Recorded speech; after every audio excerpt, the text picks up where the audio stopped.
Bien, antes de dar una explicación, una reflexión, y como digo, siempre que tengo que preparar la homilía o tengo que decir algo, pues me pongo ante Cristo para que Él sea el que ponga en mí aquello que yo necesito, algo que yo necesito para mi vida personal, pero también que tiene que ser transmitido hacia los demás. Pero quisiera primero pues preguntaros cómo vais, que si estáis bien, si ya el tiempo que estamos ya en lo que es la cuaresma, no estar confinados, no, sino la cuaresma, este tiempo en el que de alguna manera voluntariamente estamos haciendo. Yo me preocupo y todos creo que nos estamos preocupando unos por otros. Así que espero que estéis todos bien y que la gracia pues siga siendo la que nos ayude a superar con mucha fortaleza estos momentos. Bien, yo quisiera hacer una reflexión hoy sobre estas lecturas, que son realmente pues maravillosas. Hoy ciertamente pues celebramos, y así está establecido en la Iglesia, que es el Día de la Misericordia, de esta gran mujer, Faustina, polaca, que tuvo pues esta gracia de Dios, que a través de ella pues se manifestó de una manera, yo diría, de un amor impresionante, pero también como ella fue dócil y sobre todo en esa relación íntima que ella fue poco a poco pues logrando ante esas preguntas que ella se iba haciendo y que Dios Padre y Cristo se las iba respondiendo. Hoy quisiera iniciar con las últimas frases del Evangelio que acabamos de escuchar de San Juan. Dice así: Jesús realizó además muchos otros signos en presencia de sus discípulos que no se encuentran relatados en este libro. Estos han sido escritos para que ustedes crean que Jesús es el Mesías, el Hijo de Dios, y creyendo tenga vida en su nombre. Podríamos decir, entonces, que viviendo solamente el Evangelio, y digamos el Evangelio del Nuevo Testamento, y testimoniando este Evangelio, llegaríamos a algo que es lo que nos llama Jesús, a la santidad, a la cual estamos llamados, y no necesitaríamos ningún otro elemento salvífico para lograrlo, amén del sacramento o de los sacramentos y la oración. Es decir, que el Nuevo Testamento recoge ciertamente aquello, sobre todo los evangelios, recoge los dichos y hechos de Jesús, que si ciertamente los viviéramos en esa plenitud, nada más que eso, no necesitaríamos, porque el Evangelio, o los Evangelios, o el Nuevo Testamento, es el libro ciertamente de oración. Es un libro de oración donde nos encontramos, no solamente que nos formamos, nos informa y también produce en nosotros esa conversión. Por lo tanto, no solamente es leer el Evangelio, sino vivirlo. Hoy, en la primera lectura, nos recuerda que nuestra fe no puede ser vivida en un nominalismo, o, mejor dicho, en un individualismo. Todo lo contrario. Tenemos que vivirlo dentro o desde la perspectiva de comunidad, pues la promesa de Cristo es concreta y esperanzadora. Muchos dicen concretamente esa frase: yo me relaciono con mi Dios, yo vivo mi fe individual. No, Cristo dice: cuando dos o más se reúnen en mi nombre, allí estaré yo. Es decir, Cristo nos llama, nos convoca a que Él ciertamente esté cuando dos o más se reúnan en su nombre. Entonces la fe no podemos vivirla individual. Claro que es individual en cada uno, en el sujeto, pero ciertamente Cristo nos dice que tenemos que vivir en comunidad. Cuando nuestra fe no es vivida de esta manera, la gracia actual no se hace presente. Más aún, Cristo tiene una gran sentencia para el individualista cuando dice o conmigo o contra mí. Cristo, por lo tanto, nos enseña a vivir en comunidad y Él ciertamente da testimonio de ello. Cuando Él dice, el Padre y yo somos uno. Y también nos dice, no puede el Hijo hacer nada por sí mismo, sino lo que ve hacer al Padre, porque todo lo que el Padre hace, también lo hace el Hijo igualmente. Cristo da de lo que Él dice, ciertamente lo vive. No es algo que vemos en el Evangelio, esas frases que como históricamente o hay personas que hablan, pero es hablar o hablamos, pero no luego lo llevamos a la vida. Y Cristo, ciertamente lo que nos iba diciendo es porque Él lo vivía, no nos dijo algo que Él no viviera. En fin, vemos a Cristo que nos lleva a vivir en comunidad y no a un individualismo. Por lo tanto, estos son errores cuando vivimos de esta forma, de nuestra fe vivida de una manera personalista e individual. El compartir siempre produce alegría. Por eso vemos en el relato de los Hechos hoy de los Apóstoles, todos los creyentes se mantenían unidos y ponían lo suyo en común, vendían sus propiedades y sus bienes y distribuían el dinero entre ellos según las necesidades de cada uno. Y todos juntos lo hacían con alegría y sencillez de corazón. Bien, pues esto nos está invitando también, cómo nosotros tenemos que compartir. No es competir, como hoy ciertamente la sociedad nos pone competir. No, nosotros compartimos. Los cristianos no compiten, comparten. ¿Y cómo lo compartimos? Pues de una manera sencilla, con alegría, de desprendernos, de ese desprendimiento que hay, porque ciertamente quiero compartir con mis hermanos aquello que poseo para la felicidad de ellos. Cuando esto se lo hace o lo hacemos con generosidad, los frutos, si vivimos la generosidad, ¿por qué? ¿Qué es la generosidad?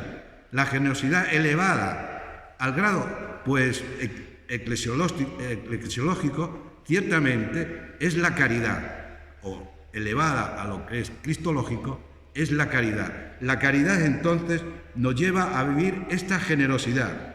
Podemos confirmar mediante las palabras de Cristo que esto es así y por ello debemos tener esperanza que aquel que haga un esfuerzo de generosidad y no un esfuerzo solo, sino de una manera continua y por amor.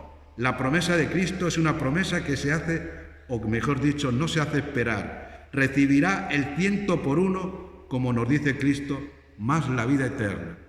Es decir, esta misma sencillez en nuestra generosidad, eso de ser generoso, entregar, sin esperar a nada. Cristo ya nos ofrece esta promesa.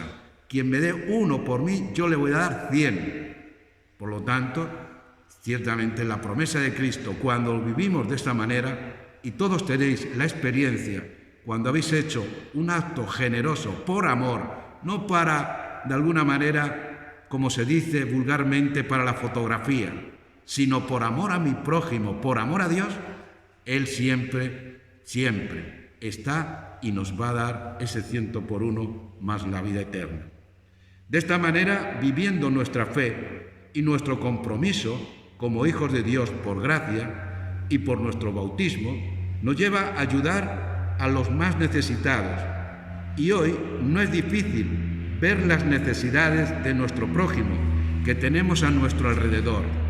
Entonces, desde nuestro encuentro personal con Cristo, y cuando digo encuentro personal, es el que nos motiva. Cristo es el que me hace ser un ser abierto, generoso.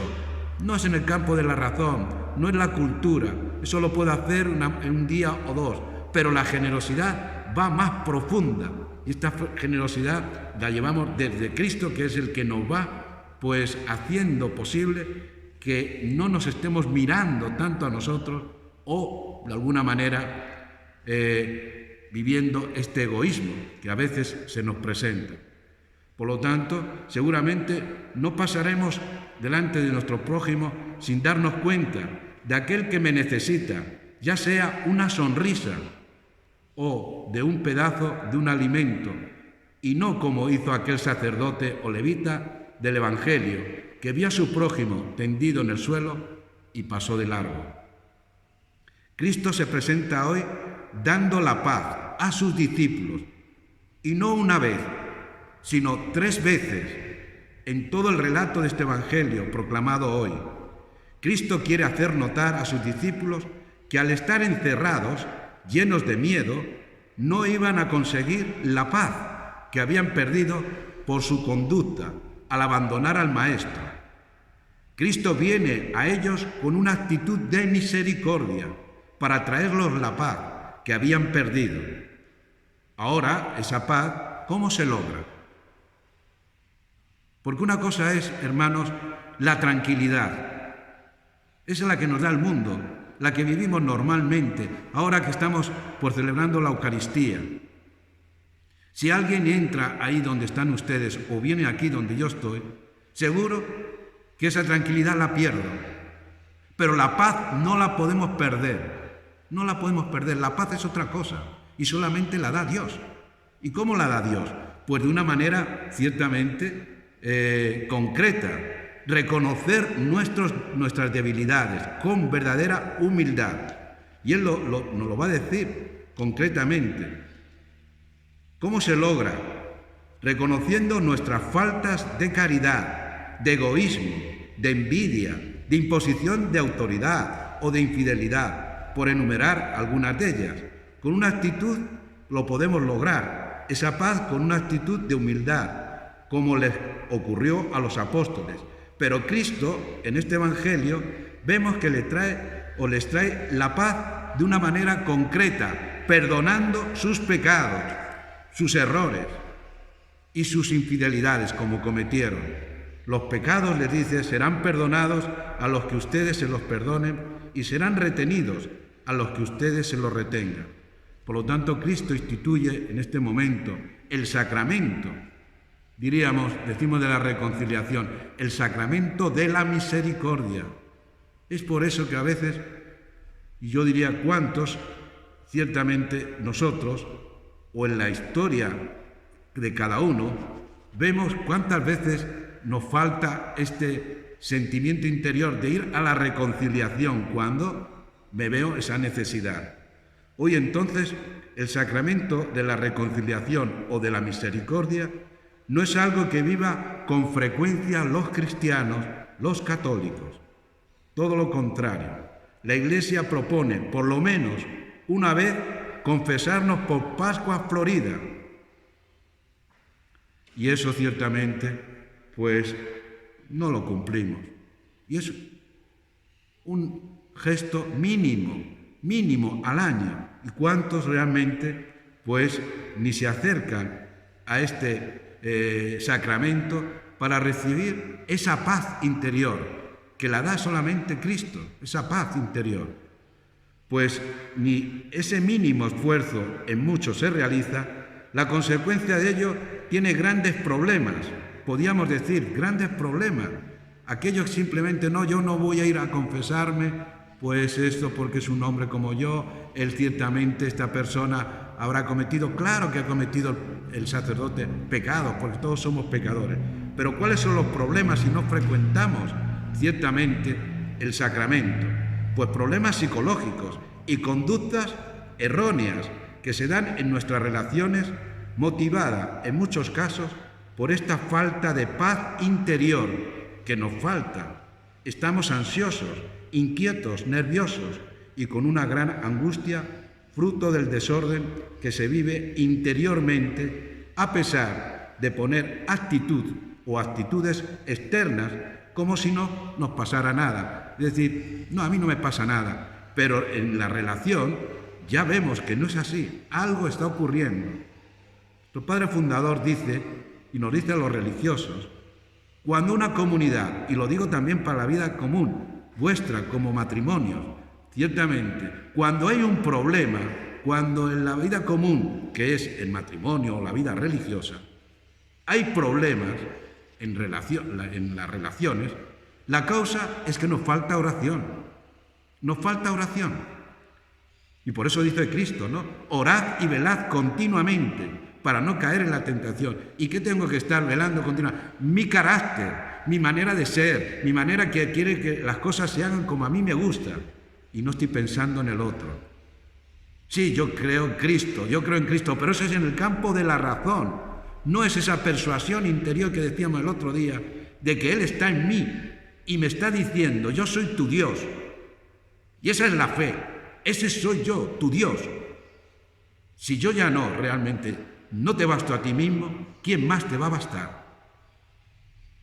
Claro, porque muchas veces pues caemos en esto, no, yo soy humano, me tienen que comprender, me tienen que aceptar como soy. Pero ¿por qué tengo que aceptarte como soy? ¿Cómo eres? Cristo nos va a decir interiormente, yo te estoy pidiendo amor, misericordia. Hombre, ¿por qué tienes que poner una cara, como digo así, de chuño, arrugado? ¿Te gusta, pues, imponer tu carácter, tu manera de ser? ¿Y qué es lo que ocurre? Que llegando a estos extremos, que pues en algunos casos, ¿no?, cuando no lo vivimos, pues se produce una esquizofrenia, pudiéndose presentar una bipolaridad en nosotros. Hay una bipolaridad. ¿Cuántas veces vemos una conducta doble? Ante una situación sí una manera y en otra situación otra. Cristo nos habla de la unidad. Cristo nos habla de la unidad. Por eso San Pablo, sí recuerdo, y San Pablo nos dice, hacemos el mal que no queremos y el bien que deseo no lo hago. Bueno, pues esta bipolaridad se produce ciertamente porque no hay una paz interior. Todos estos problemas psicológicos que se nos producen, esa ansiedad, esos momentos de nerviosismo, esos momentos, es fruto de no tener una paz interior. ¿Y esa paz quién la da? Pues Cristo. Yo vengo a dar la paz, no la que da el mundo, como Él dice, sino esa paz interior de confianza, de seguridad que te vengo a dar. Por lo tanto, el fruto de todo esto que decimos es una disgenesia producida por la egolatría, es decir, en nuestro egoísmo, del individualismo y el hedonismo que se vive hoy. Por último, el Evangelio de hoy nos invita a vivir la fe, esa fe que hoy pues le hace ver a este apóstol, a Tomás, y arranca Tomás de Cristo una nueva bienaventuranza. Bienaventurados aquellos que sin ver creen. Para el cristiano católico, por lo tanto, la fe no es creer en algo que no veo. La fe para el católico es una fe con visión, y esta visión es dada por la palabra revelada a la cual debemos adherirnos, que es el Evangelio, es el Nuevo Testamento, la palabra de Dios, y hacerla carne, de nuestra propia carne, y de esta manera nuestro ser y actuar estará lleno de un espíritu religioso marcado por una vivencia y experiencia mística del amor y la misericordia de nuestro Padre Celestial. Que así sea, hermanos.